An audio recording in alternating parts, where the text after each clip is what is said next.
நாங்க விழுப்புரத்துல இருந்து வரோம், தன்னார்வ தொண்டில இருந்து வரோம். இந்த தம்பி வந்து எங்களை வந்து கேட்டாங்க, இந்த மாதிரி கஷ்டப்படுறாங்கம்மா, ஏதாவது பண்ண முடியுமான்னு கேட்டாங்க.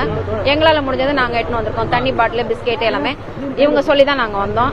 அவர் தான் மெயினா எல்லாமே நடத்தி பார்த்துட்டு இருக்காரு. நீங்க என்ன தொழில் பண்றீங்க? எவ்வளவு இதுக்கு நீங்க செலவழிச்சு கொண்டு வந்திருக்கீங்க? உங்க பேர் என்ன? என் பேர் கனகலட்சுமி. நான் நெல்லை ஃபுட்ஸ்ன்னு சொல்லிட்டு விழுப்புரத்துல வந்து ஃபுட் கடை வந்து வச்சிருக்கேன். வீட்லயே வந்து சின்ன வந்து மெஸ் மாதிரி வச்சிருக்கேன். லேடிஸ் வச்சு வேலை பார்த்துட்டு இருக்கோம். தம்பிங்களுக்காக நான் கூட ஹெல்ப் பண்றேன், அவ்வளவுதான். அவங்க தான் முழு முயற்சியா விழுப்புரம் ஃபுல்லாவே பண்ணிட்டு இருக்காங்க, பல வருஷமா பண்ணிட்டு இருக்காங்க. அவங்களோட சின்ன ஒரு இதுல வந்து நான் சேர்ந்துட்டு இருக்கேன், அவ்வளவுதான். இப்போ இந்த கிராமத்தை எப்படி கண்டுபிடிச்சு வந்தீங்க? இந்த கிராமத்துக்கு பண்ணணும் எப்படி உங்களுக்கு திடீர்னு தோணுச்சு? இல்ல, காலையிலே தம்பி வந்து இன்ஃபார்ம் பண்ணாங்க, இந்த மாதிரி ரொம்ப கஷ்டப்படுறாங்க, ஒரு 2000 ஃபேமிலி இருக்கிறாங்கம்மா அப்படின்னு சொன்னாங்க. நாங்க வந்து ஒரு 100-200 பேருக்கு டிஸ்ட்ரிபியூட் பண்ணலாம்னு சொல்லிட்டு நான் ரெடி பண்ணேன். இதுல செலவு எல்லாம் எவ்வளவு ஆச்சு நான் இது வரைக்கும் கணக்கு பார்க்கல. முடிஞ்ச வரைக்கும் நாங்க பண்ணிட்டு இருக்கோம்.